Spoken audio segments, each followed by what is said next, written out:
You're listening to the HIT.OR.DIE podcast with hosts Jake Soldati and Chad Rothberg.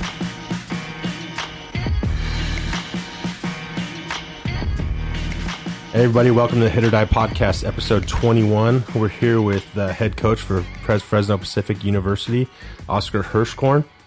Just a little background on him. He's from Kerman, went to Kerman High School, then went to Reedley College, Cal Poly, Chico State. He was drafted by the Padres twice in 93 and 94. He's been at FPU as the head coach from day one since 2006. In his fourth season, he led the FPU to an NAIA World Series, back-to-back NC2A World Series titles in 14 and 15, has produced 30 All-Americans, 2 National Gold Glovers, and 8 players selected in the MLB draft. Is that correct? Is there more than 8, Coach? I think 8 drafted, 15 signed. Okay. Professionally. Including big leaguer Chris Schwinden, and he has been awarded Conference Coach of the Year and was twice NC2A National Coach of the Year. Coach, thanks for joining us on the show. Oh, thanks for having me. Appreciate it.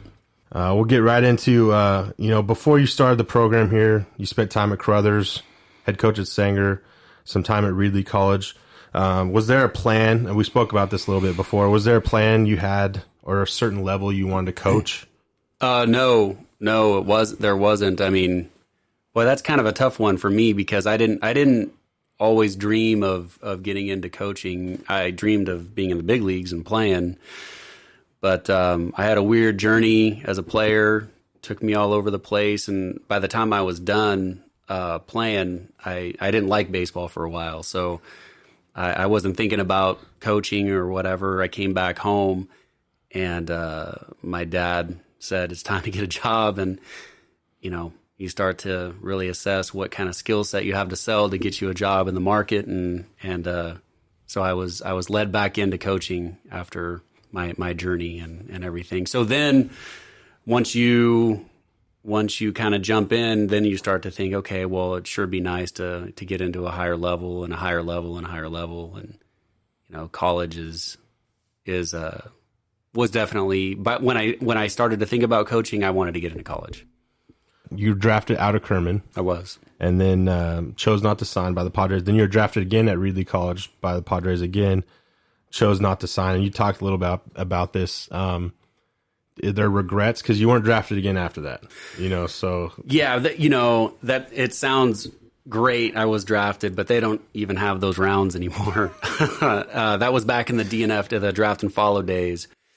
And I was drafted, I think, out of high school in round 51, and then the next year in round 45. And as you know, that's capped at 40 now. So, yeah, you technically can sign, but it wasn't one of those where I still had college in front of me, and I wasn't turning down a big signing bonus or anything like that. So at the moment, it didn't feel like I was really walking away from anything except for it was a dream to be able to say I was drafted, and that was awesome. It's awesome to get the call. It's awesome. The first time I was drafted, Don Lyle drafted me from the Padres. Now he's with the Cleveland Indians, and I love Don Lyle, and obviously I've known him since I was 17.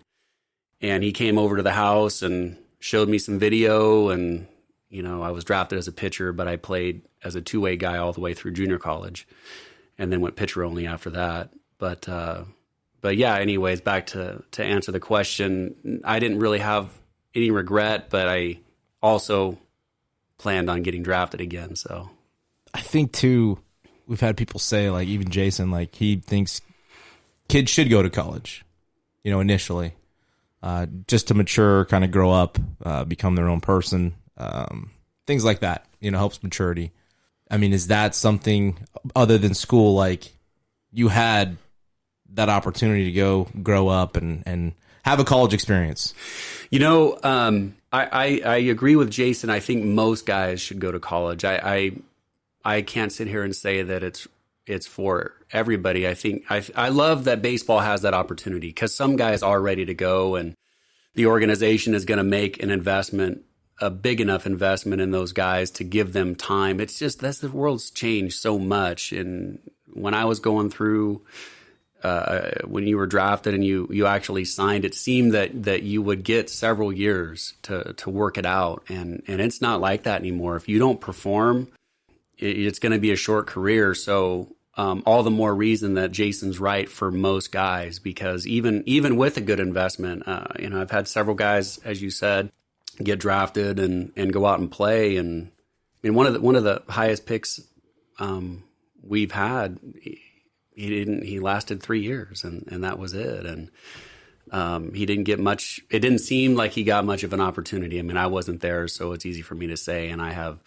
an emotional attachment to my player. And I thought he should have gotten a lot more opportunity, especially if you're going to use that high of a pick on him, and it didn't go that way. And I've heard that quite a bit with guys, and more recently, more and more often in recent years. So yeah, for guys for most guys, college is great because you get to go out and you make your mistakes and you learn and you mature and you learn how. I think college baseball is awesome because you learn how to live on the road a little bit. It's not the same as a pro deal. It's not every day. It's, you're not playing every day, but it's a really good bridge to that. If you're talented enough to make it, you have to learn how to manage your time. And most colleges like us, we have a strength and conditioning guy, so you can change your body while playing and actually get coaching. That's one of the other things that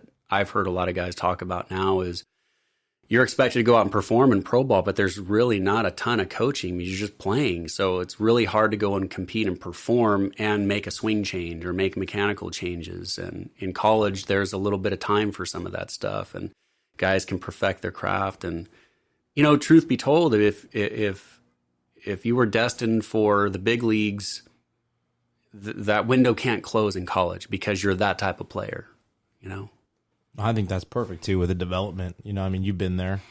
Yeah, I had the opportunity drafted out of junior college, and to me, I do wish I went, but the experience I had, my next year at City and then at Oral Roberts, it's hard to take that away.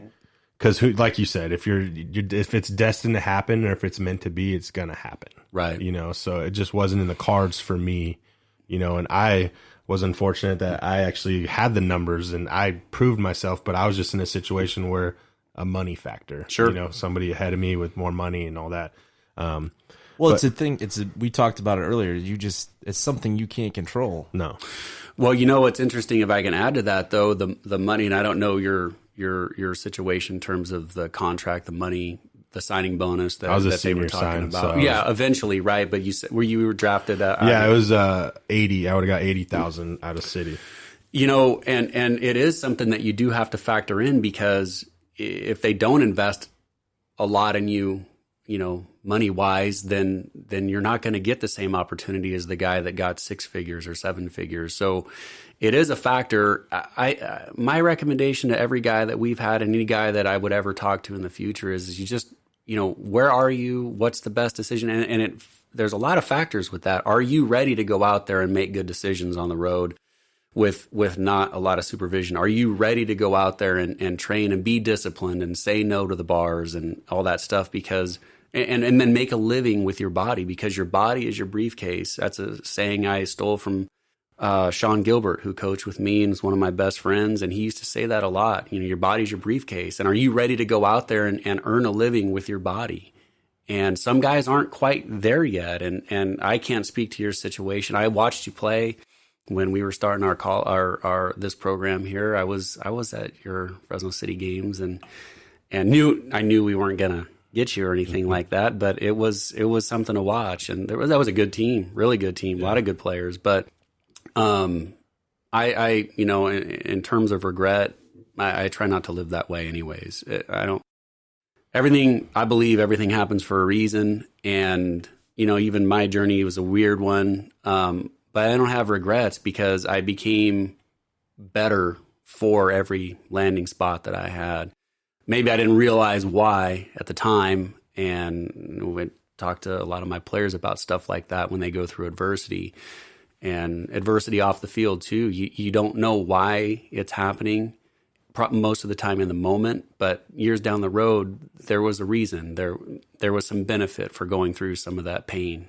No, I agree, and knocked on the head. The briefcase thing, that's cool that Gilbert came up with that. It makes sense, especially being at that level. It's not false, because it is hard to say I'm not going out to the bars or to the clubs and all that kind of stuff, because you don't have anybody telling you not to. Right. Right. You're just with the boys having fun. Yeah. But I get it. You dabbed into going into, watching this guy play when this program first started. Can you take us to the beginning of FPU baseball and how this all got to where it is today? Yeah. It's there's so much to say with that. That's I've been here from the beginning. I started the program. I've been the only head coach, and I'm proud of that. That's not something a lot of people can say. And there's been a lot of highs and lows through that process. I was at the time of this job being kind of thrown out there as a possibility. I was coaching at Sanger High School, and I had finished my playing career, and I'd come back home and was kind of working through, coaching. My first job, I was an assistant coach at Reedley College, and then I had kind of my main job was at Carruthers Elementary School as a K-8 PE teacher, and then from there I assisted Carruthers varsity for 1 year, and then I got the Sanger High job, and they were fresh off of a 4-win season or something like that, and I wasn't there, but I was fixing a lot of things when I got that job for the next few years, and I coached 3 seasons there. And the third season, we won. We got into the playoffs, and I think it was the first time in 20-some years they had been in the playoffs, and that's what they told me. And so the 4th year, I was hired at Fresno Pacific, and I knew at the time it was kind of a perfect storm. I felt like I could do a good job, and I was excited to do it for sure. But Fresno Pacific, it's a Christian school, and it was going to go into the NAIA. Now, we grew up around here. NAIA baseball did not exist around here. No. So I thought what everybody else had thought growing up. Now, I knew different by this time, but growing up, I thought that was a really low level, and there wasn't a lot of talent and things like that. But by the time I was applying for the job, I knew better for a variety of reasons. Anyways, thankfully, the other candidates around here thought that still. So the fact that it was a Christian school and that there just wasn't a lot of knowledge of what that level looked like, it prevented some of the guys that probably would have gotten hired over me from applying. And they had made a decision early that they had wanted to go local, which was very wise. And so it ended up being me. I tricked them. Do you remember any applicants off the top of your head? Or? I do. They can be nameless. That's fine. Yeah, I do. you can tell us off the air. I'll tell you off the air. Okay. Yeah.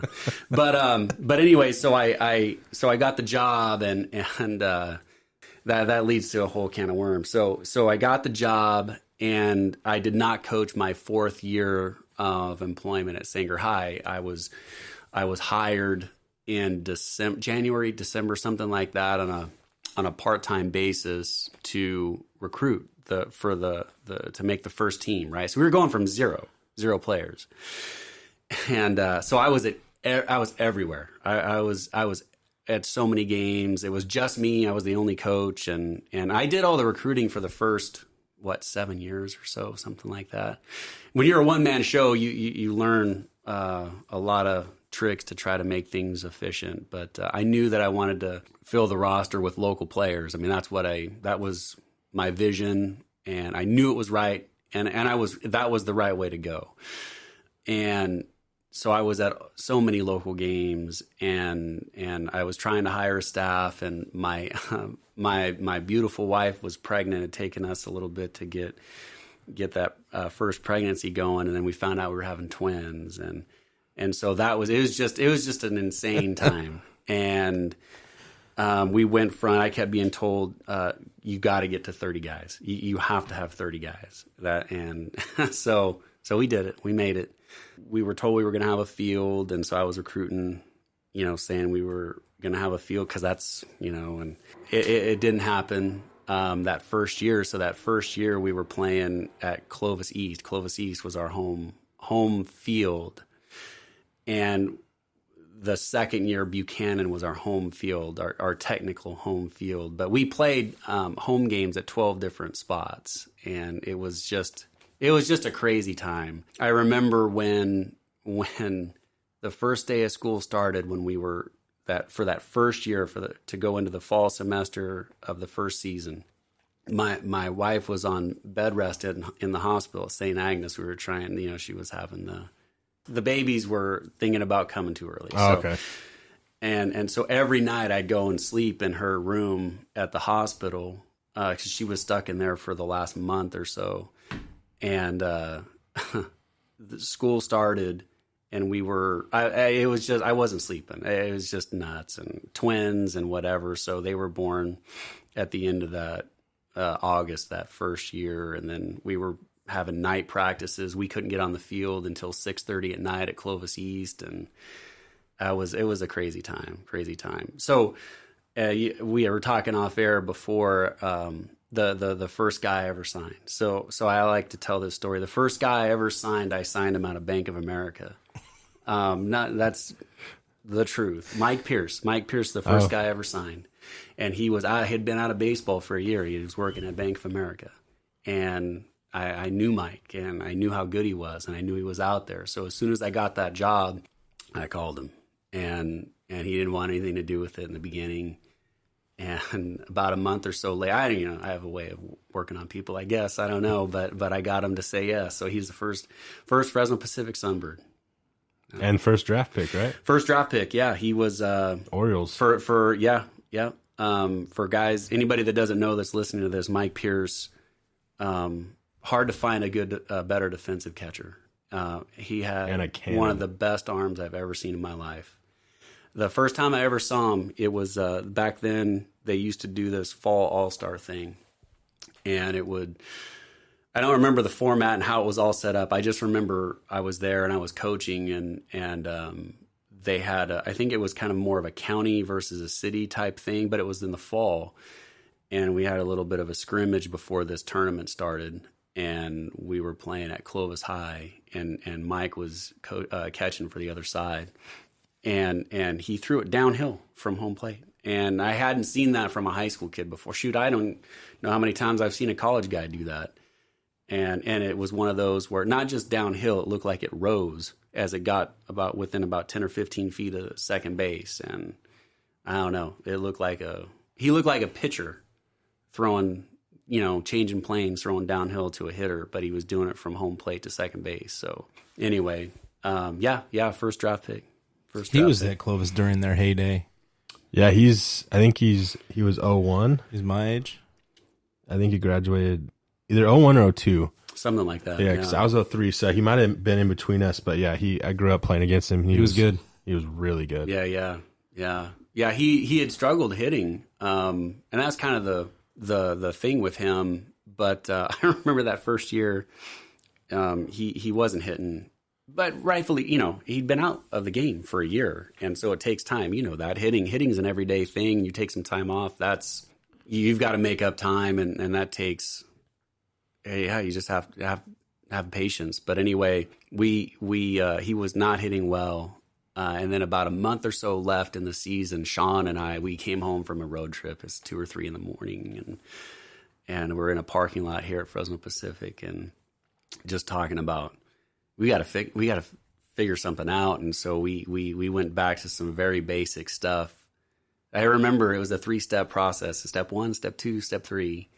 And Mike went on a tear, and he hit 6 or 7 home runs in the last 3 or 4 weeks, and he became one of the best hitters in the league for that last month. And it got him into pro ball, and then he was out there for 3 years or so. He did a good job out there. Yeah, he was good. You talk about Gilbert, and I mentioned talking with Alec Merton earlier. Yeah, and Coach Rupsich. Yep. who is coming back. Yeah, he's gonna be back on a part-time basis. Yeah. You've had some pretty outstanding coaches, Coach Jacobson. Hacker. Yeah, Jacobson's been here, and Is he still here? Yep, Coach Jacobson. can you talk about how difficult that is for you to keep such a solid staff? Because, like, I don't know how the rules apply for you guys in like a Fresno State. Yeah, Fresno State D1, you get 4 coaches, right? The 3 paid, the head, The volunteer. three paid. So the head, the 1 and the 2, and then you get a volunteer Right. who can be on the field, but he can't get paid a salary. He can get paid through camp money. Division II, NAIA, JC ball. There's no limits on the coaching staff, so you can have 20 if you want. As long as you can afford it. Afford it, and then also too, one of the things that's necessary is they need to be valued. You'd have to talk to them. About how it is working for me, but I like to delegate, right? So if I've hired somebody to do a job, then even if I disagree, we'll talk about that behind closed doors. We'll never talk about that in front of players, and I trust. That's to me how you keep guys and keep a staff, and we can talk a lot about that, but I always wanted the most talented, knowledgeable baseball guys possible, and thankfully we live where we live, so there's an abundance of baseball matters here in Fresno and the Central Valley, as you guys well know. So there's guys out there, and we don't have a ton of money for coaches and coaches. I'm the only full-time coach here, but we work hard to try to make it worth their while and raise some money and have some coaching stipend money here to try to make it worth it. And I've had some great coaches. I mean, they've made me look good at times, and I've learned a lot from them. They're just some of the best coaches in the world have come through here, and I'm blessed with that. Well, you have Division I. I mean, they have 2 paid, so you're not allowed at Division II. You don't even get another paid coach through the. Or do you have a certain amount decision. that you? Oh, it's a school decision. Yeah, school by school. So we've had, other schools in our league can three full-time guys total, including the head, and then there's other schools that only have the 1 full-time. It's just school by school decision. And plus, you guys have less scholarship money as well. Yeah, 11.7 is allowed in Division I, and 9 is allowed in Division II, and that doesn't mean you get 9. No, I know. So yeah. And what's your roster normally? There's no limits in Division II. So D1, the roster is 35, and Division II and basically every other level, there's no limit. So for us, though, we're typically right around that 35 mark. We've had more, we've had less. It just depends. Jeez, 9 full scholarships to hand out through 30. It's crazy. It's ridiculous. If you get that, we don't get all 9. Not here, but It's crazy. Is that a school thing too? yeah, it's a school. Is it because it's private? It's a school by school thing because there's several. There's 2 Division II conferences in California. Ours goes past California, so we have schools in our league, our conference in Hawaii, and we used to have one in Utah, and the other one, the CC2A, is all California. So that's the Chico State, Sonoma State, UC San Diego. And there's several in that conference that don't give out all 9 as well. It's just a school by school thing. Jeez. Yeah, that's crazy. And and we're going to get into recruiting, but Yeah. before we do, I wanted to talk about one more thing with your coaching. Is you've had Souza was a coach for a long time. You've had players come on staff like Murdy and Yeah. Banuelos was Banuelos. Banuelos was here. What's that like for you, getting to work with a former player on staff? I love it. The Sean Gilbert was the first coach I ever hired, and we're still. I consider him one of my best friends still to this day. I'm as proud to say now that he was a coach for me as I was then, and he's I don't know if the audience doesn't know who Sean Gilbert is. Sean Gilbert is currently the head coach at Servite High School, but when I hired him, he was fresh off a 17-year pro career, 12 in AAA. He jokes to me because I know his resume better than he does. So 12 in AAA, he'd gone to the bigs 2-3 different years and a year in Japan, and then he was 4 kids, married, beautiful family, and he had finished his college career at Fresno State. So he was an Arizona guy, and he'd gone to ASU out of high school, and then he went to Golden West Junior College and then Fresno State. So that's why he had the Fresno roots. And so he was back in town, living here, and he was laying hardwood floors. And so I hired him out of the hardwood floor business. But I knew how good he was, and we met the first time, and it was just, you want to talk hitting, he's the guy. But anyways, Sean left me because Long Beach State hired him as their hitting coach. So he was down there for 5 or 6 years, whatever it was, and then he went into the high school thing again, Servite down there in the Trinity League. And then Tom Saunders. So that was my first coaching staff. Tom Saunders was the Kerman High coach at the time, and then I hired him out of there. And then after that, it's been pretty much players. So Matt Souza and Jordan Keener. And then Bob Jacobson. I had hired Bob Jacobson a few years in, and thankfully I had coached locally, so I knew Bob. And Bob is seriously one of the best, maybe the most intelligent baseball guy I've ever been around. He's a savant. He's amazing, and that's one of the things that we're able to tell recruits. I mean, there's a lot of pitching coaches out there, guys with a title, but somebody that can actually coach strategy and coach mechanics. Those are rare. And then he's great. He's a great teacher. And so he's just done wonders with us.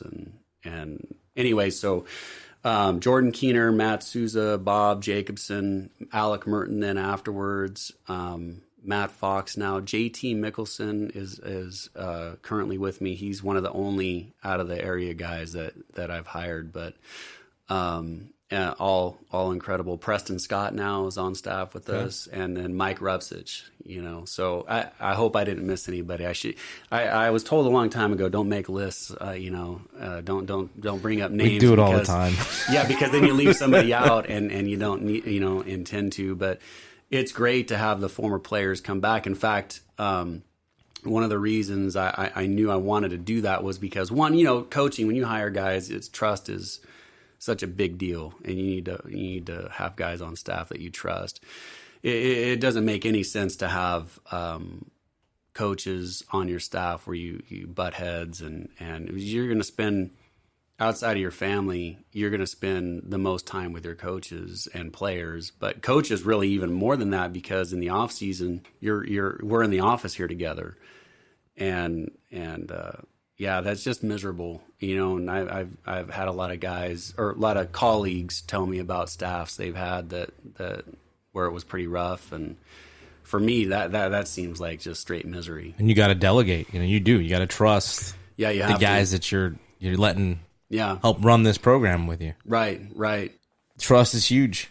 You got to be able to delegate, and I bet that's difficult sometimes though, because your name's in the paper. Sure. You know what's funny though? If you do this long enough, you can't do it by yourself. It's just, this game is too big, and it's so specialized.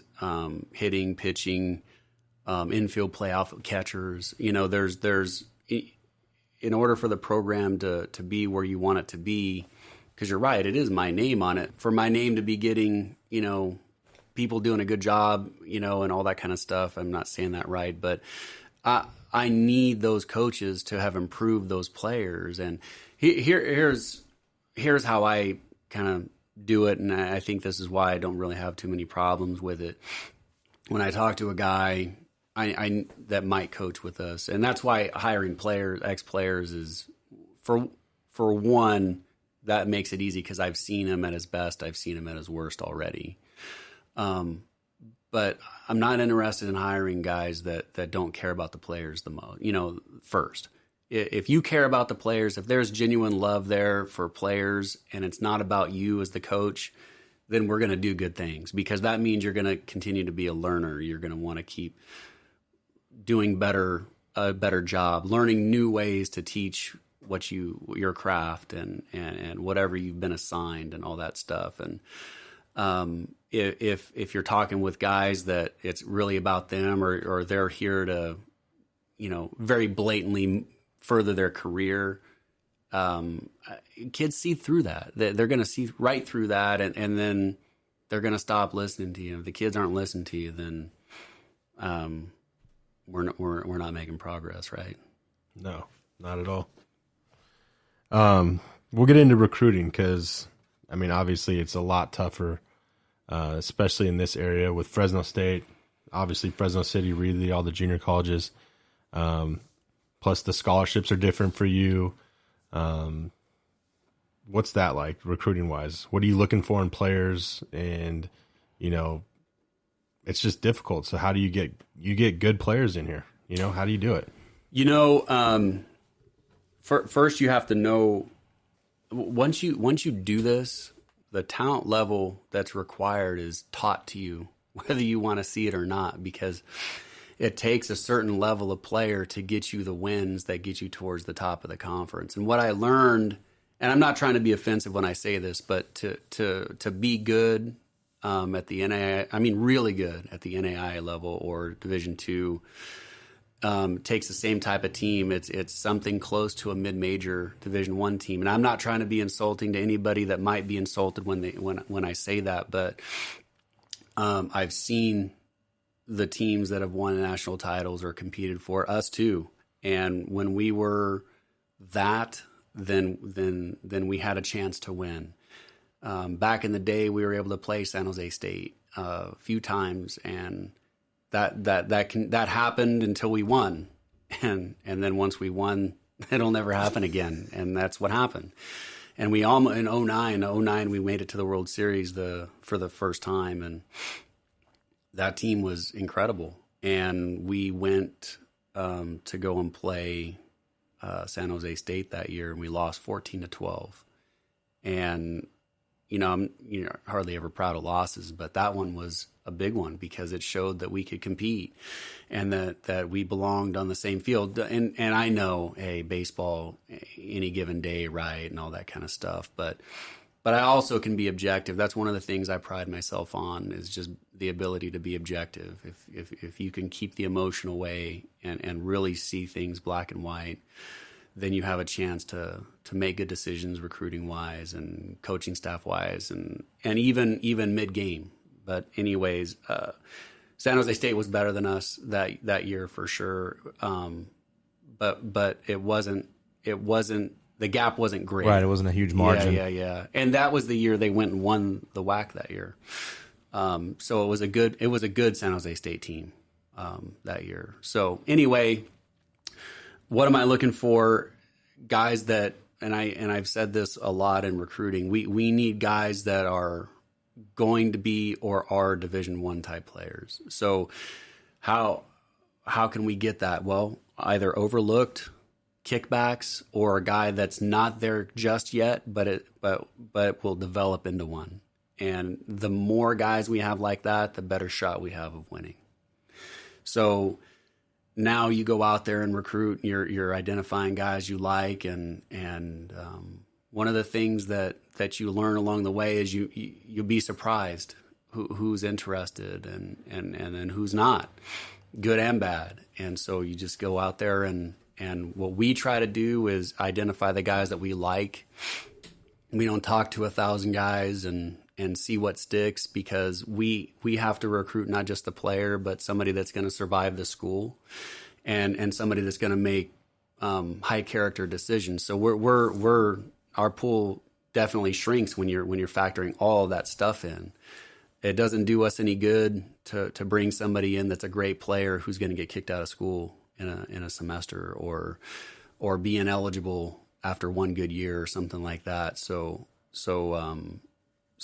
we're trying to background and do all of that stuff. And then when we're kind of sold on, hey, this is a guy that we think we want, then we really try to start to develop that relationship. You kind of mentioned scholarships that you guys have. I mean, there's 9 available, that you get 9. So how much room do you get academically too? You talked about the school being, obviously it's a challenging school.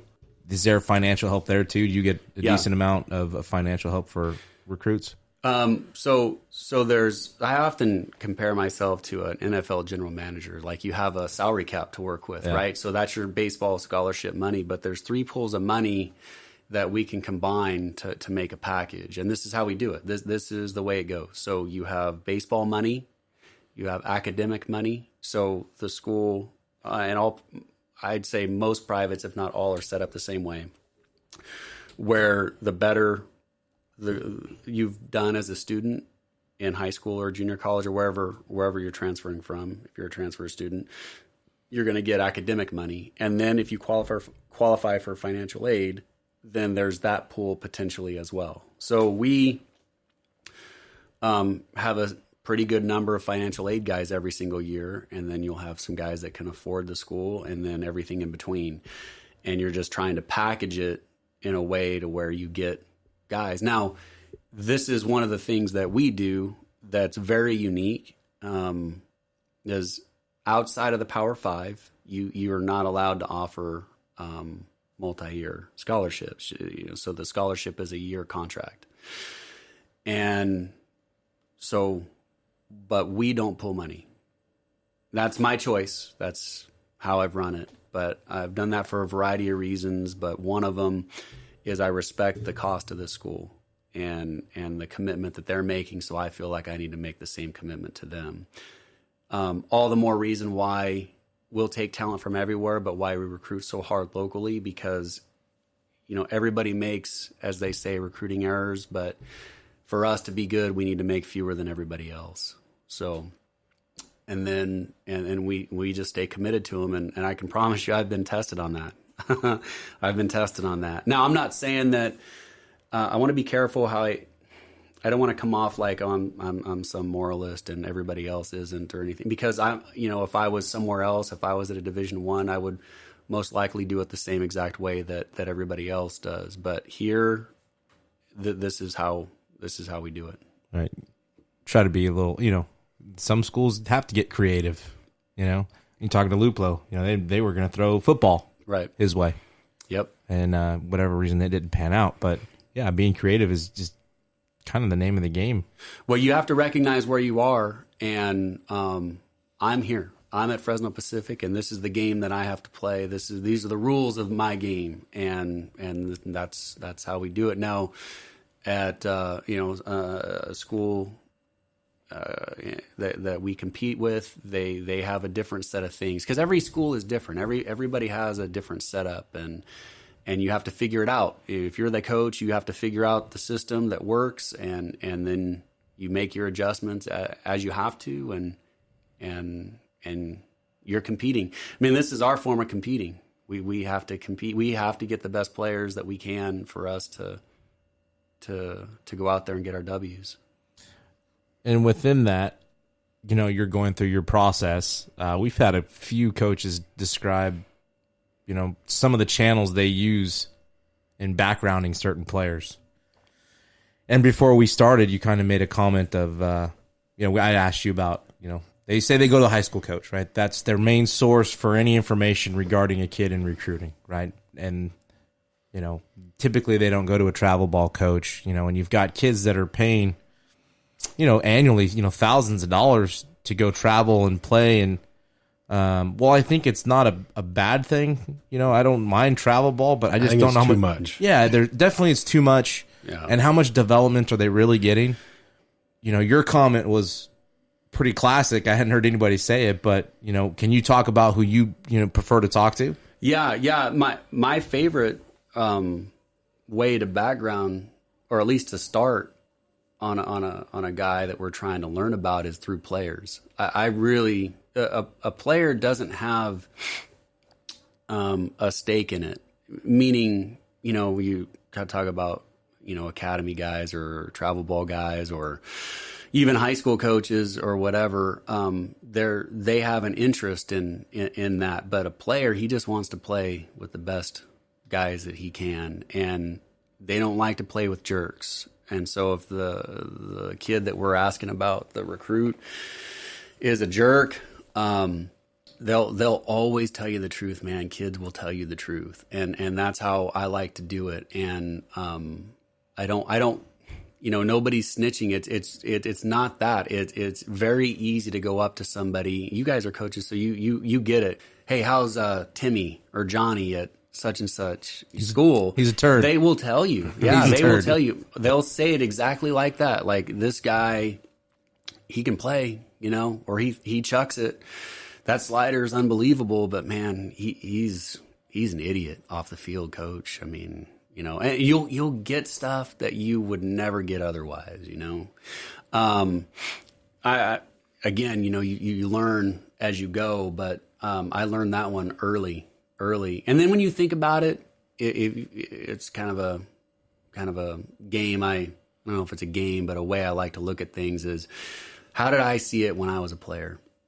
And even though I'm getting old now and stuff, and guys certainly see me as a coach now versus a guy close in age to them, I'm not anymore.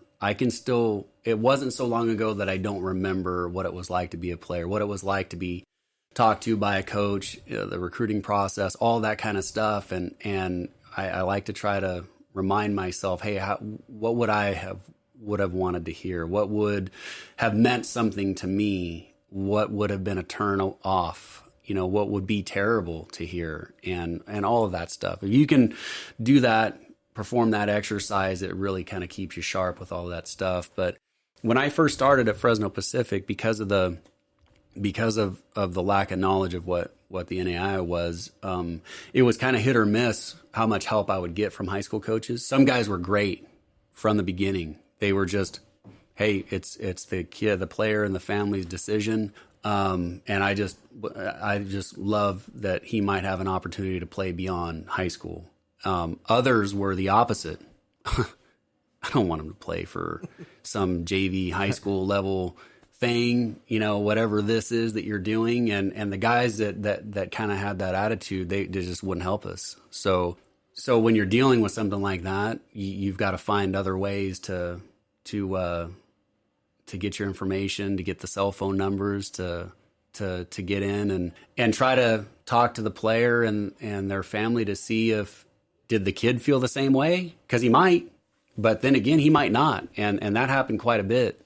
Pretty soon, season upon season, and we start doing well. And by the second year, we were good. I mean, we were a regional team in the third year, and we made it to the series in the fourth year. And Schwinden gets drafted in the third year. He was drafted in the third year. He ends up making it to the big leagues. And Mike Pierce, that was a big moment for him, but it was also a big moment for us when he was drafted in that first year of the program, because that got it out there that this was not a place where your pro dream went to die, right? This was a place where it can happen.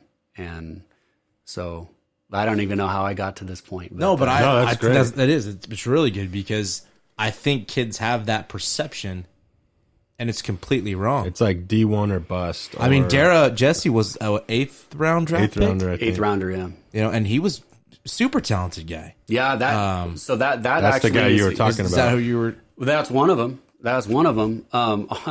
That year was 2010 or 11, something like that. And we had that roster. I was just going over this with somebody. We lost in the Oklahoma City Regional that year. So Jesse was our one, and he was up to 96 that year, but he held his velo 91, 93 every day but one. But that's a whole other story. So he was on his way to getting better than an 8th round pick that year for sure. And then Matt Mazzoni, who works for our school now, he was up to 92. He came into the program in 81, 84, but he was 6'5", really good athlete out of Memorial. He's, I think he played shooting guard for the basketball team. He was really good. And he was our 2. And Aaron Lynn was coming back from Tommy John. But if he hadn't had that, no regret, I don't want him to hear this and feel bad, but He had blown his elbow out the year before. When we got to the World Series without him, and by that time he was 87, 89 with the slider and this fastball that ran the other way. So he was pitching. He was really good. So he was just working his way back. And then at third base, we had Scott Laird. Short was Merton. Second base was Andrew Douglas. Andrew Douglas signed after the draft that year with the White Sox. He ended up that year going out there playing every third game. He still had 19 bags. He was 19 for 19 in pro ball. That guy was built like a fullback. And first base was Wes Durrell. So he had kicked from Cal Poly a year before that. And he had been, second or third team All Big West over there. Center field, Trent Soares, who'd kicked from Fresno State. No, he was in right, I think. My outfield was Tyler Pryor, who's one of the best hitters I've ever seen in my life. Trent Soares, and I'm forgetting the third guy. Shoot, dang it! But that team was stacked, anyways. And our closer was he was 96 more than Jesse Dara was, Michael Rivera. So, but he was only a sophomore, so he wasn't draft eligible. He was out of St. Mary's up in Stockton, and he signed after the draft the next year. So. And then Murdy went a couple of years later, and it's the point is it can happen. You can still come and there's good. I mean, it's California. There's no bad baseball around here. No. No. Even in your NAIA days, it was solid baseball. Yeah, and that was an NAIA team. And that's the thing you learn is that 09 year we went over to Lewis and Clark, and that was a trip. In the NAI, that's the class of that world. And anyways, we went over there for a 4-game series, and we split on the road over there, and that was a big moment. That was a big moment. That year they had Sean Halton and Michael Guerrero. They were over there too, and we actually when we made it to the series, we opened with them that night, which I think that night that was an attendance record. It's probably been broken since, but I remember that we broke an attendance record that night. And that World Series was there too, wasn't it? Yeah. So getting through those years and NAIA World Series and then was it 14, 15, you guys go back to back. Yeah. And I mean, 09, that's a pretty short amount of time to have that kind of success from when you started, and then to be not even 10 years later, you're back-to-back national champions. Well, from going to people's, hiring them out of their jobs to the bank. Yeah. But you know what? I was proven right on that one. I mean, he's you know what? That's so much of this job is just knowing where to look, you know? I mean, Sean Gilbert is one of the best, if not the best hitting guy I've been around. And I just had to know enough to know to look for him, you know? He changed my world. I was 12. Oh, yeah? And I had him for like 12 weeks. Yeah. Yeah. Never the same guy after that. I was 10 times better than I was. In fact, I think him and Manzolino's dad, Doug, cage worked for like 11 weeks. Mm-hmm. And then the week 12, finally let us sit on the field. Then you got to see your improvement. And it was pretty crazy. Yeah. Can you talk about, though, 14 and 15, like... it was amazing. I mean, we were transitioning from the NAI to the NC2A, and that's been a really good move for us. You don't have to explain what the NC2A is. Everybody gets it. Everybody knows. So in recruiting, that's been fun to not have to go and explain all that stuff. Because to be fair, until you see it, it's hard to believe. And then you see it. But NC2A, you don't have to make somebody believe about, that brand. But those teams were special. The first year, the 14 year, we had Banuelos. Banuelos had come to us, and Michael Tittle.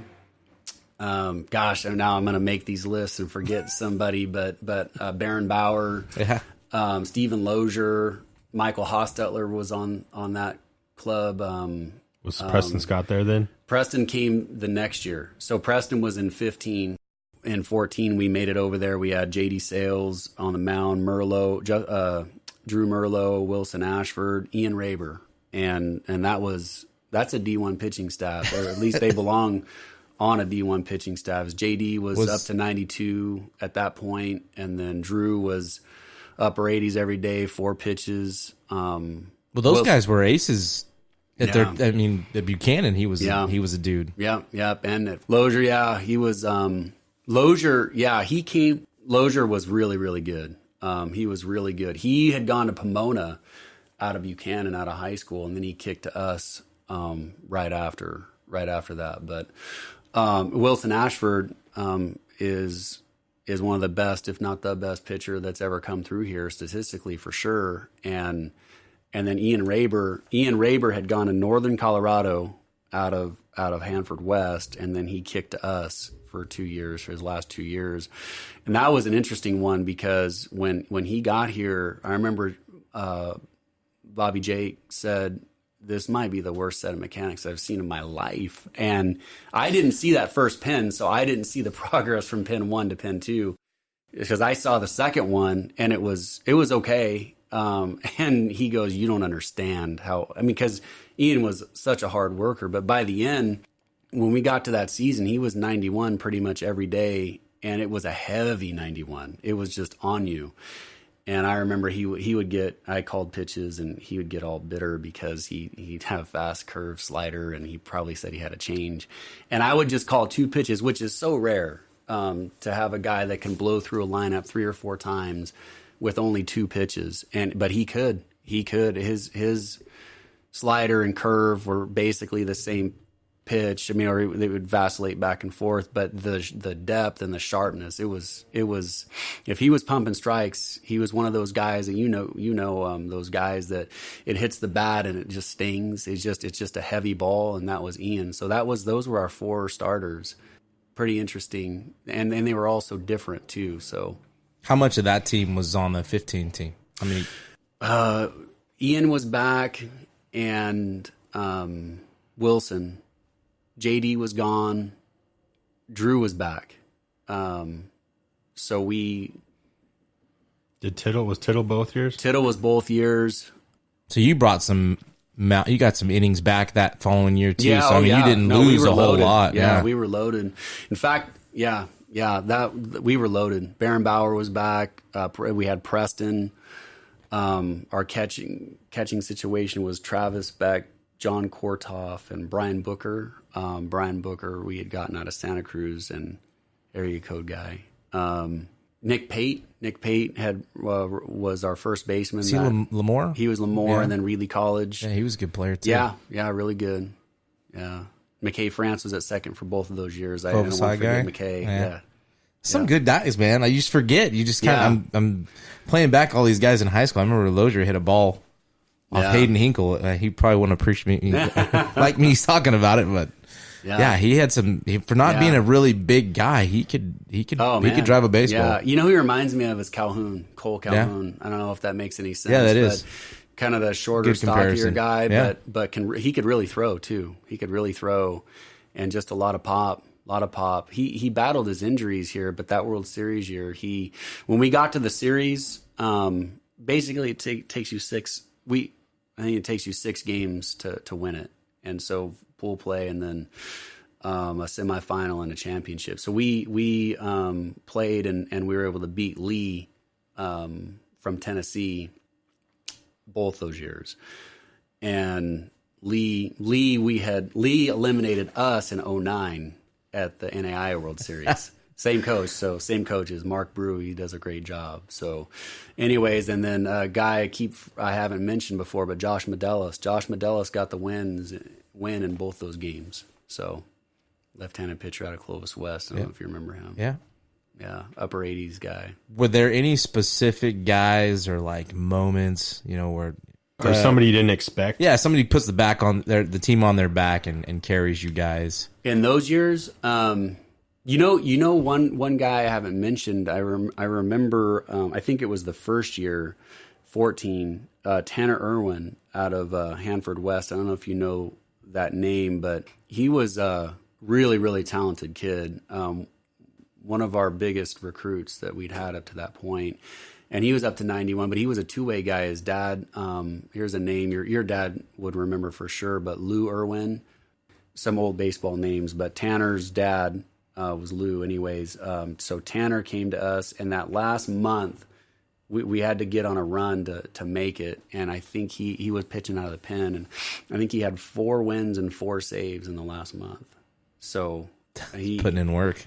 Yeah, he had that kind of arm, and his stuff was just nasty. So him and Ian were on the same high school pitching staff. It sounds like that. Hearing those names though, it's some blue collar guys in there. Like Yeah. you said, it's you're trying to get Division I. That's a team that you can go play D1 baseball players, Yeah. baseball teams, Yeah, and be successful. yeah. Well, I mean, and JD had just come back right. from winning a WAC championship too. Right. I mean, he was a D1 guy, and Yep. I mean, Tittle was a solid player. I mean, that's a and they're blue collar dudes. They're not, Yeah, you know, they like rough around the edges. They were field rats almost. Yeah, I mean, you need tough kids to play this game, and that team was, both those teams were just filled with tough guys, just tough guys. And I learned that a long time ago. You know, my journey as a player, I ended up at Chico State, and Lindsey Meggs was my head coach, who's now at Washington, and Dave Taylor was the pitching coach back in '97 when we won that national title, and he's the head coach at Chico State now, and you can't play there unless you're tough enough. That's just you just can't, and it's really hard to describe. But any former teammate of mine that played through with Coach Meggs and Coach T, they would attest to it for sure. I mean, it's hard to describe, but unless you can help win games, you're not there anymore, and it is a business. So anyways, you learn that the value of a guy that's tough, right? And brought up Michael Tittle. I mean, anybody that's ever been on the same field as Michael Tittle knows how tough he is. So, Well, I need coach with him now. So Yeah, he's tough. Give him a shout out. shout out Tittle. yeah, He just had a birthday the other day too. yeah. I do want to kind of talk about next year, 2020, how you're feeling about the group and going forward into conference play and where you guys think, obviously, your expectations. I love this team, and I know you learn as a coach, try to sandbag it a little bit, right? But just in case you don't want to get expectations high, right? What do they say? Better to undersell and overdeliver than the opposite, right? Yeah. But I love this team. We were really young last year. At times, we started 5 freshmen last year, and last year we had at least for a big chunk of the season, it was the toughest schedule in the West in Division II, and they don't have an RPI. They don't call it RPI, but in a sense it is. So it's strength of schedule and road wins and playing ranked teams and all that stuff. That's how you can get in the playoffs. That's the only way. In Division II, the playoffs you have regionals, and it's straight up regions. So there's only one team coming out of the West, and there's a Western region, and it's only teams from the West, right? And there's 8 regions across the country. Now, last year was the first year of a super regional kind of format, but anyways, that's basically the basic setup. And anyways, we played Mesa here last year, Colorado Mesa, who ended up playing for the national title. They were in the national title game, and we don't have them again on the schedule, but Chico, Sonoma, they're always up there. So it gave our young kids a chance to see what this is all about and what the good teams look like and who you have to beat. And we struggled. We had 10 one-run losses last year, which put it on me, right, the coaches. But it made us better, and playing with that youth by the end. In fact, I saw a stat somewhere, and I guess I can't be quoted on this, but I think in the last 6 weeks, 7 weeks or so, I think we were the best or second best offense in the West. And that was just because the guys got used to this. They got used to the speed, right. College baseball is different. I say this to the freshmen, but I would be insulted if I was you hearing that, right? Because you want to believe, and I want guys that believe that, I'm ready for that.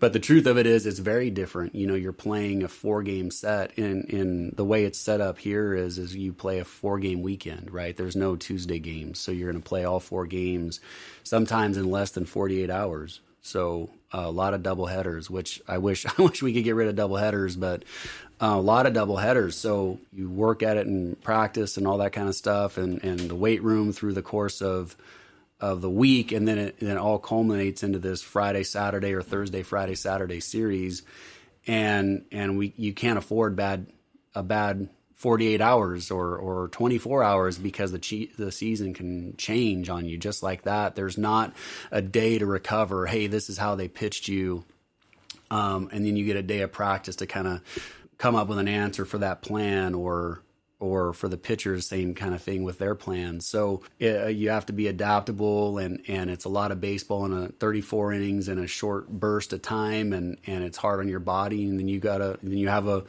few days next week, and then we're jumping right back into it. So after 50 games, guys can wear down. You go through that first year, and then you get it, and you know how it goes, and then everybody's acclimated. So for this year, because we went young and we had a lot of good players in addition to those young guys, I'm feeling really good about this year. And we did lose some important players. Tristan Alvarez, who started for us for 4 years at shortstop, and Gold Glove as a sophomore, should have gotten the Gold Glove last year in the conference. Maybe should have been drafted too. I wish.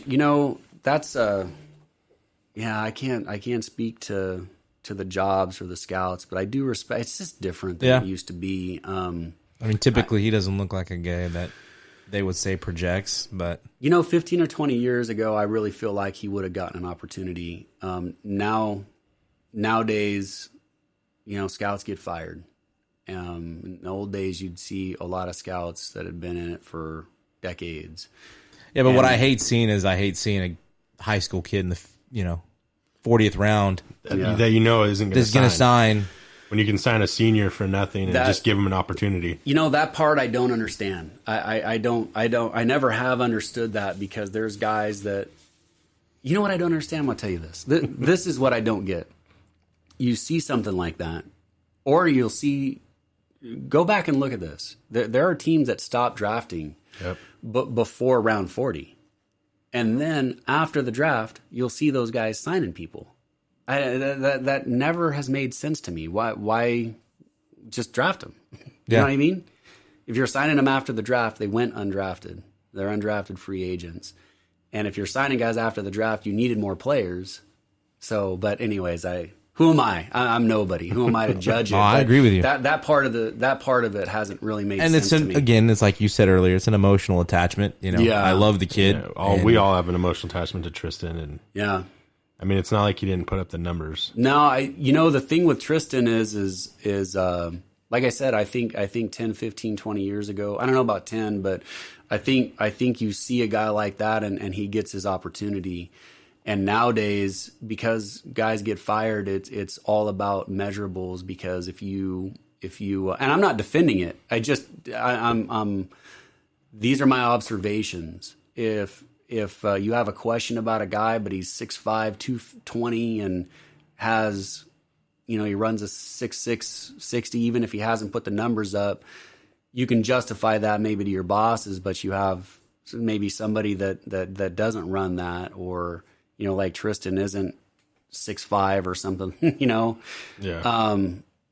then maybe, even though you feel like he's a better player, and we know he's a better player, it just seems like there's some nerves to give that guy, kind of a guy, an opportunity. So frustrating. I didn't mean to interrupt, though. We were in between. We hadn't brought that up yet.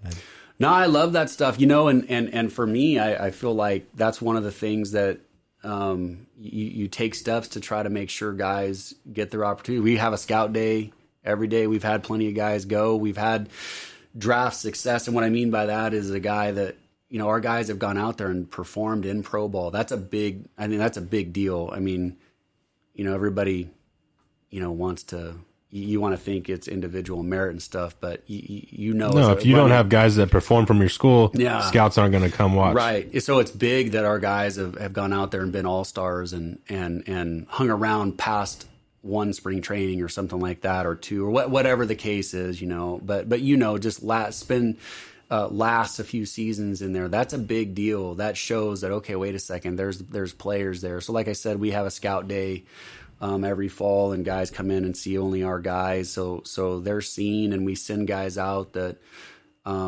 can to some of the bigger summer leagues. So they go out and perform. Like Tristan went out to the West Coast League and was an all-star out there. And, that stuff matters, that you need to put together a resume. And I felt like Tristan did all the things that he could have done. But,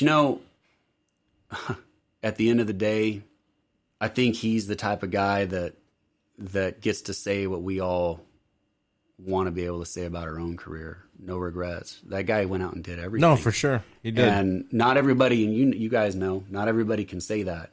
That guy put in the cage time. That guy put in the time on the field with extra fungos, and he went out there and had a great career. And certainly, nothing to hang his head about either. No, not at all. And he doesn't. I mean, I've even talked to him. It just didn't happen. So what? Move on. Well, it's interesting because he's a story that leads me to something that I can talk for hours and hours about, because it caught me. You have two choices with this baseball, with baseball as a player, right? You can go out and try just be the best player that you can be and win games and have fun and live in that moment. Or you can go out there and chase it, right? So pitchers, you see oftentimes, I'm going to chase 90. I need to get to 90 because that's going to get me into pro ball, and that's going to get me into the big leagues, right? But we've all been around guys like that they're chasing the radar gun, and in the meantime, they're a terrible pitcher. They're not getting outs. Coach can't put him out on the mound if he wants to win a ball game. They're bullpen guys. And right. You see that with cage stuff too, right? A guy, I need launch angle, I need this, or I need that. And this cage hero says this or that, or there's some good things in social media, and there's some terrible stuff in social media, and there's this movement to I know home runs are awesome, but we need to be good hitters in between the home runs, right? And that's oftentimes lost. And if you're just chasing that next level destination, you lose sight of the here and now. And wait a second, I got to get on the field. And I don't want to sound hypocritical. I've learned this through my own journey. I remember at the beginning of this show, I was drafted, and then it didn't happen again. But I was one of those guys. I need to get to 90. I need to get to this number or that number or whatever. And I remember I had gone to Reedley College, signed with Cal Poly. I was there for a short period of time. My twin brother was at Chico State playing. So I bounced over there. And I remember I was at Chico in an inter squad in the fall. And I walked off. I tell this story a lot to my pitchers so they can, learn from my mistakes. I remember walking off the field and getting to the dugout. And all the way from the mound to the dugout, I was thinking that was good. I was throwing hard. That was better. That's. And then I got to the dugout, and I don't know if I saw Coach Meggs' face. I don't know what it was, but I had an epiphany. It dawned on me as I stepped down into the dugout that I had just given up 2 runs, and it wasn't a good outing. And if I didn't shape up and reprioritize, my career was going to be done, because they cut a lot of players in Chico back in those days. I remember I talked to my brother when I was at Cal Poly going through that fall. He was going through his fall at Chico, and there were over 100 guys on the first day, all recruited, and there were cuts every day. And you had to figure out that world and survive. And like I told you earlier with Coach Meggs, I mean, if you weren't going to help with the bottom line with the W's, then there was no point in you being there anymore. And it would happen quick. So I was going into the dugout, experiencing my epiphany, right? I'm about to get cut if I don't figure this out. I need to start working ahead. I need to start pumping strikes, being down in the zone, working on the edges, being quick to the plate. And thank God I figured it out, and I was able to stick around and be a part of that. But it's also the moment when I learned baseball, and I bring all that stuff up to say, you know, and Tristan's a really good example of this. He was a player, so he has the memories because he did it right. And I think most guys, I wish they could hear that part, or all players, or have somebody explain that to them and get it through their thick skulls that you can't, if it's God's plan for you to make it, you will make it. And if it's not, it doesn't happen. But be a great baseball player, the best you can in between. And if you're that, no regrets. Well, that's what's going to define you ultimately. Yeah. Not because you got drafted. Well, that's how you're going to be remembered. That guy could play. Sure. Or that guy couldn't play. Right. But I'll always remember Tristan as that. No doubt. A great baseball player. Grinded. No doubt. And then we all know guys that are those showcase guys, right? Right? Yeah. They can go to a showcase and get a scholarship because maybe on that particular day they were dropping bombs or whatever. The problem is, as a coach, though, you've got to live through the player, not just that showcase moment, right? And I feel for those guys. We don't recruit that way. We can't recruit that way. So I have the luxury of being able to sit back and say that stinks. That stinks when you have to recruit that way, because it's such an arms race out there and guys are committing early and things like that. Because guys are getting snatched up left and right, and the freshman, sophomore verbaling and all that kind of stuff. And I'm not judging it. It's just I'm thankful that, you know, there are definite advantages to being Division I and recruiting that way. And then there's a couple small advantages for us, guys like us, that we don't do the showcase thing. We can't operate that way because, like I said before, we're going to be committed to those guys. So we need to know who they are on a day in and day out basis, not what they are when they're hot. You know, we talked about travel ball earlier. You know, how often do you talk to a travel ball coach when recruiting? Never. It's just throwing your money away. Well, you know, here's the, I can't totally agree with that, because I think it is good to get more reps. I'm not going to knock that. But we talked about this with Lappin and Underwood. Like, your arm's never fresh. There's too much. I'll agree with that for sure. I'm just saying the extra games, the playing, I don't have any problem with the kid playing. See, I'd rather put extra work in the cage and ground balls. And I just think playing games, you can get better, but you can't get like the consistency that you need to get to that next level, I feel. You know, I have a lot of opinions about that. I feel for the kids this day and age. I really feel for them and their families because of what this has evolved to, right? You have so many people in your ear saying you have to do this and you have to do this.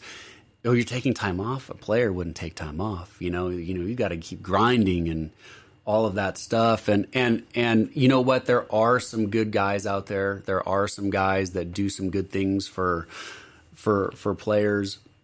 The problem is I don't know how, if I'm a, and I am a parent, and my boys are starting to get into this world, and it scares me to death. It really does. I'm fortunate because I know what I know and I do what I do for a living. So I have that knowledge. And even I can get caught up a little bit with the emotion of, man, should we be doing a little bit more? I talk to a lot of guys about this, and I would say that a lot of them share this opinion. I think youth baseball, the level has never been higher. Okay. And I think the finished product has maybe never been lower, when they're leaving high school. And that has nothing to do with the high school coaches at all. It's not that. It's this world that exists where you have to go to this tournament or that showcase, and you're always just playing these showcase style games where winning's cool, but it's really not about that. It's about your exposure and showing your tools and things like that. And I feel for the high school coaches having to live this too, because high school coaches are trying to win. College guys are trying to find guys that help the program win, right?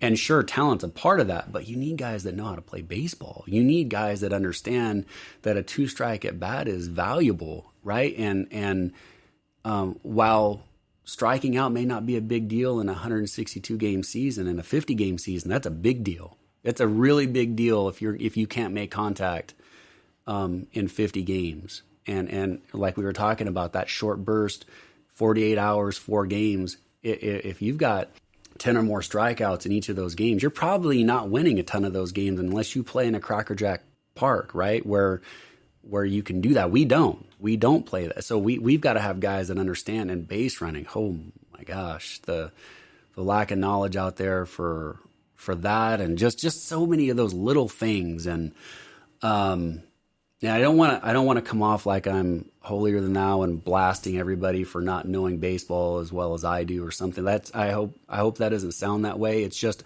I wish times were a little bit different where practice was valued as much as the games. You know? Well, I think that's what you don't get with travel ball. I don't know how often they practice, but you're also not going to have.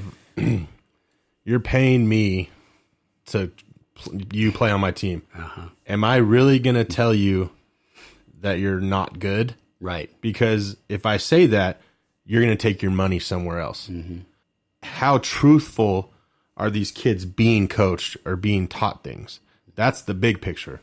So you're having a kid out there that if you're on a travel team and you want to go to a showcase, well, then you better be the 1, 2, or 3rd best player on your high school team. If you're not even that, then you're just wasting your money going to these places. If because when it comes down to it, you're going to talk to players, you're going to talk to coaches, and if this guy's at a showcase, how is he on your high school team? Well, he doesn't even play. Right. Well, and getting back to talking to a travel ball coach, that guy hasn't had that kid since he was 15. No. Right. You've had him for 4 years. There's I don't need to talk to a guy that you see every other weekend. Right. For 2 games. It's a tough deal. I know you get into some areas outside of the Central Valley, and high schools aren't allowed to be with guys out of the season, right? I think in the South, in a lot of those sections down there, some of those academies and things like that have been born out of necessity because the high schools can't put in, they can't coach their guys out of season or something like that. And I know aren't those coached by the high school? Don't the high school coaches put together teams? I don't know how all that stuff works.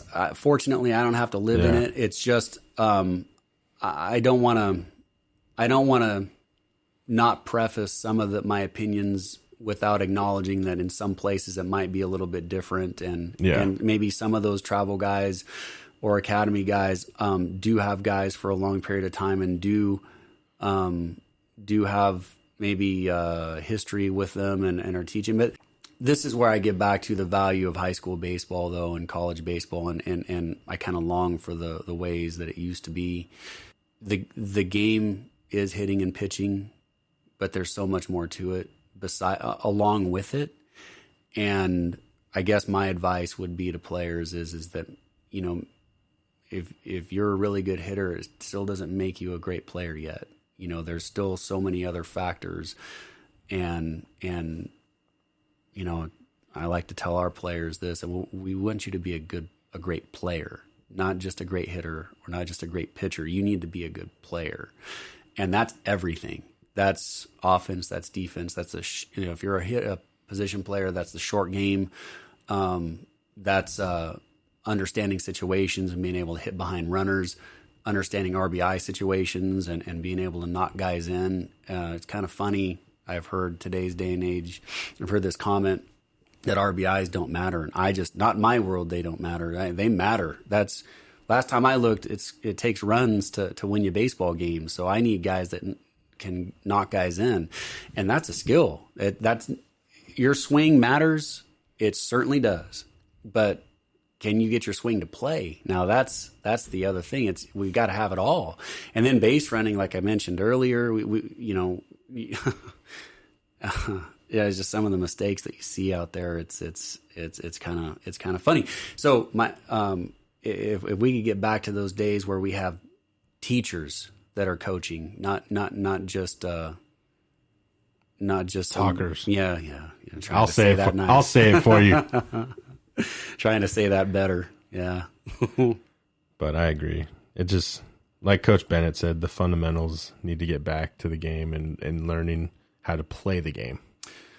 Having Coach Rupsich with me for those years was so valuable. I mean, I grew up wanting to be a Bulldog and be coached by Coach Bennett and Coach Repsich, just like almost everybody around here my age, and then and younger, older too. And just having Coach Repsich on my staff and was a blessing and weird at first, to be honest with you. To here I am, this young guy. And I have the title of head coach, and I've got Mike Repsich, who was a part of 1,000 or 1,200 college wins. It's a kind of a weird thing. And he didn't make it weird, and it wasn't weird almost immediately. But it's just when I stopped to think about it. When I remember in high school, and he probably doesn't remember this. Maybe he'd even deny this. But at the end of my senior year, he called me up and asked me to be a recruited walk-on. And I told you I don't like to live in regret, but I've thought about that often. What if I would have said yes? I should have. My brother too. And like I said, maybe Coach Repsich would be like, I never called Oscar, but it's something I never forgot. Unless it was the most vivid dream in my whole life. No, it happened. So that's So, anyways, and then to be coaching with him was an honor. And I don't know if I said enough, but Matt Souza and Alec Merton just destroyed it here. They were incredible coaches, and both of them, if they would have stayed in the game, could have gone as far as they wanted to go in coaching. They were that good. Well, they represented you really well. Having seen them at Easter Classic dinners or out and about recruiting, watching games. They very classy guys. Yeah, absolutely.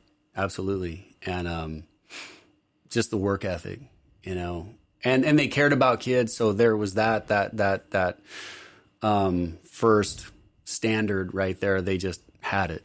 And then the work ethic, they just tore it up, got after it in the recruiting thing, and personable, that's what it takes to recruit too. You've got to be able to connect to the kids and they just nailed it. So I think all, playing here, that also had to be a huge help for them, saying, hey man, I'm living proof.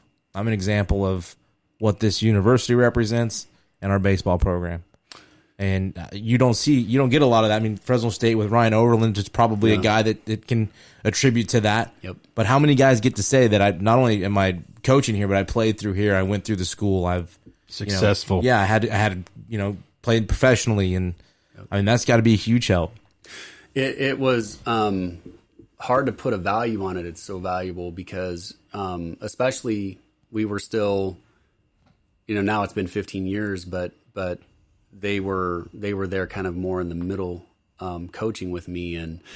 And so I kind of viewed it as we're still a relatively young program. We still are, I know, but I mean, it felt younger then. And my point in saying, bringing that up was, to have former players, they could attest to how I coached and what it was like to play college baseball and, play seasons here, but here's the other thing. They could talk about campus life, and they could talk about how it was to this professor or that professor, or registration deadlines and getting I don't know, your meal plans, and just these details that you don't really think about in recruiting. You think about at first and foremost talent and playing baseball, but there's this whole other side, the education, and we can sell an incredible education here, and they could speak to that.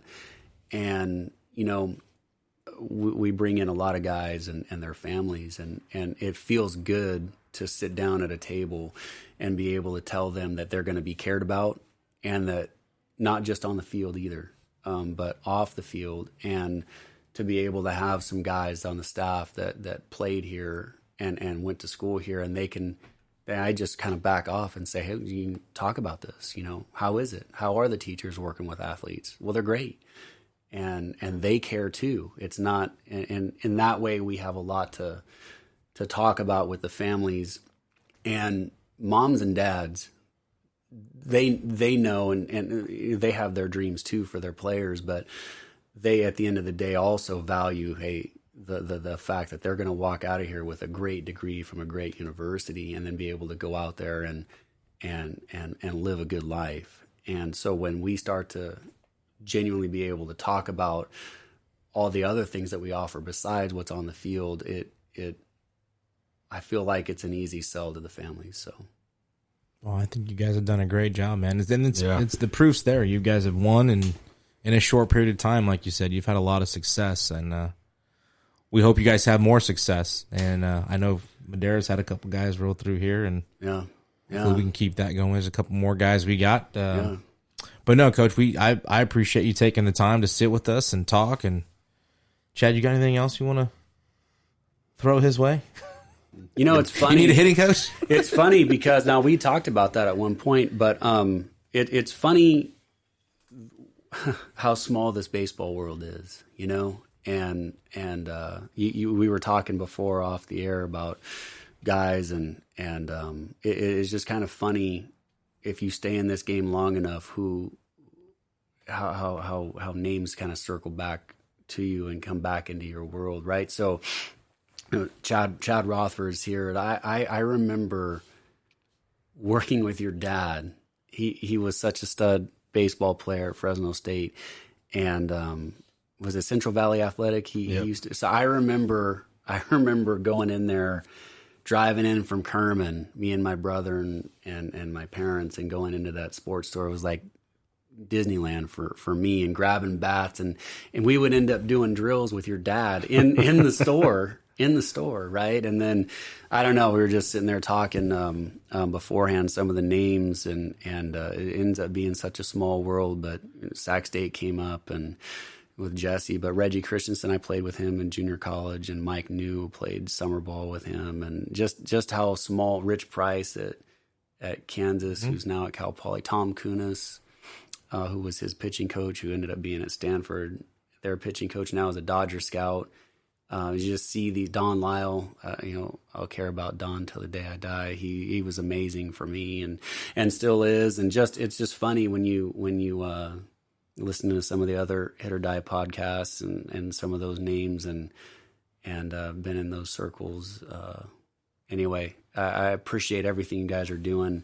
This podcast is awesome, and it's reaching more people than you realize. So, or maybe you do realize it. I don't know, but we don't know. We hope so. We think it is. I mean, we have an idea, but it's awesome. We're just trying to do it for the right reasons, and it comes out. It comes out. It always does. Motivations always come out, I feel like, and you can sense that doing it for the right reasons. And you start to hear some of the other pods that you put out, Steve Purse, Ron Scott, and Coach Bennett, and Luplo, Jason Donald. I mean, that's every week. Cool. Every week that's my favorite one. Every week it's like, that was my favorite one. That was my favorite one. They just keep hearing the stories, and you hear a lot of people saying the same things, and it's like I think we're talking to the right people, and I think we're getting the right information to the kids that and parents. That's ultimately what it's for. There is some entertainment in hearing your story and how this program developed, but also, they're listening to a guy they could potentially play for. Yeah. And I think that's important for parents and kids to hear, whether it be, Coach Batesel, Coach Purse, when you hear this next level thinking, it's like, man, it's different, and it gives them an opportunity. There's a decision to make. Yeah. Where do I fit? That is the biggest thing, and that's obviously our angle when we talk to guys is finding your fit, and I bounced around, and so I feel like I can really speak to this because that wasn't great. That was not a good experience to bounce around. Now I'm thankful for every bounce that occurred because I developed more relationships and learned other coaching styles and other journeys and all of that stuff, and I'm able to use all of that to kind of factor in to me and this program and the like. But everybody, I think when they start playing baseball, they dream of being a big leaguer, and then if not, then D1. And I can understand that dream. What we always talk about is that may be so, but we have a lot of great things to offer, and here's what they are, and we may be exactly what you were looking for after you really consider everything that we're saying, or we may not be, and that's fine. That is fine. And the worst thing, and I say this to almost every guy, the worst thing in the world would be for me to talk you into this, trick you in, and 6 weeks into this thing, you say, I hate this place. I got to get out of here. Because that doesn't help them. It doesn't help us. It doesn't benefit anybody. Right. But vice versa. I mean, if they go someplace else and then they bounce to us, that's great. And we'll take them. But maybe we could have chose better the first time. Maybe we should have factored in some other things. And when I say those things, I mean it because I lived it, right? My parents weren't athletes. And so me and my twin brother, when we were growing up, we were kind of charting new territory for our family. That's what I'm talking about. So we didn't have a lot of people to bounce this stuff around with and help us to make a good decision. So we kind of fell into everything that we did. And that's why I say this Hit or Die podcast is so great, because it's helping people to get some information, and a lot of information, and a lot of thoughts and a lot of things to consider. Because most of the time when a guy's first starting this recruiting process, what are they thinking? How cool is it if it's Malibu and I'm hitting 3-hole and right and D1 walk off into the sunset, a Friday night, and coach is going to be he's going to tell me how much he loves me every day and things like that. And we all know that's not how it really goes down in most places. Right. And so when that bubble's burst a little bit and you kind of wake up from that fog and you're having to live whatever it is that you've chosen, it's sobering, right? It's sobering. So maybe we can help. And that's how I recruit. Maybe I can help get guys to think about everything. And then you make your decision, Then you make your decision. Well, I appreciate the kind words. We're trying. There's some people that have, their own opinions on it, and that's okay. That's everywhere. Yeah. We don't care. Yeah, no, it's get kids information and talk baseball. There's some good baseball guys, and we've had fun doing it, and we don't intend to stop doing it. So Yeah, good. That's great. And as for negative whatever, that's part of being in the public eye, I guess, right? So and again with the social media stuff, everybody can get critical, but that's okay. That's okay. You're doing good stuff, and we can sit and talk about it someday. Yeah. They know how to find us. You know what though? You put yourself out there. It's very much like being an athlete, right? Not everybody can do this. Not everybody can be a college athlete, whether it's baseball or another sport, but our world is baseball. People get to watch our worst moments. In fact, they're paying for it. Right? They pay admission and they come in and they're eating their popcorn or whatever, and they get to watch, all of us that have played, have some really, really bad moments, and that's part of the risk that we take. And but it's also part of the joy, right? And when it goes right, it's beautiful. When it doesn't, it's a learning moment. It's a lonely island out there. Yeah, but it's nothing to regret, man. For sure. This is what makes it fun. Anyway, so as it relates to you guys, you put yourself out there, and then this is a good thing. People are listening.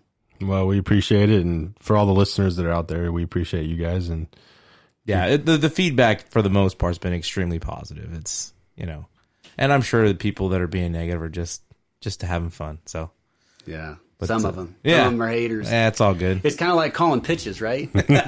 Everybody knows what to throw. Yeah, but the coach doesn't have hindsight, right? He only has the information he has, right? So, no, it's been fun so far, and like I said, we'll keep going with it. And Coach, again, just thank you for sitting with us. It's been a treat, and good luck to you. This season. Good luck going forward, and just everybody, thanks for listening to the show. And hit or die.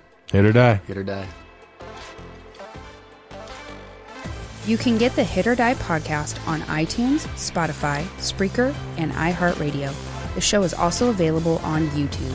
For news and updates about the show or to get involved, check us out on Facebook and Twitter at Hit or Die Podcast.